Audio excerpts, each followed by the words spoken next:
Une délégation du Vatican peut être bientôt présente aux Jeux Olympiques. C'est l'ambition affichée en tout cas de l'Atletica Vaticana, une équipe de coureurs qui est composée de prêtres, de religieuses, mais aussi de gardes. Le Vatican, plus petit pays au monde avec moins d'1 millier d'habitants, a décidé donc de se mettre au sport, comme nous l'expliquent Natalia Mentosa et Daniel Caceres.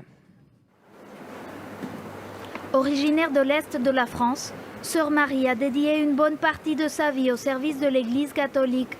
Un engagement spirituel qu'elle partage aujourd'hui avec une passion, la course sportive. Il n'y a pas de division entre spirituel et le corps. Je me suis mise à courir parce que c'était un petit peu le seul sport dans la vie religieuse qui est accessible facilement. Une paire de baskets et ça suffit. À chaque entraînement, Sœur Marie troque les habits religieux pour sa tenue de compète.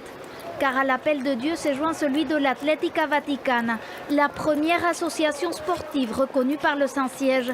Parmi ses membres, des religieux mais aussi des laïcs et des membres honoraires comme Bouba et Charles, 2 migrants africains qui ont traversé la Méditerranée pour atteindre l'Europe. J'ai traversé en barque. Ça a été un long voyage, mais ce qui compte, c'est que je suis ici aujourd'hui. Cette équipe, c'est une grande famille qui t'accueille, quelle que soit ta race. Je suis loin de mon pays, mais grâce au pape, je me sens chez moi. Top départ.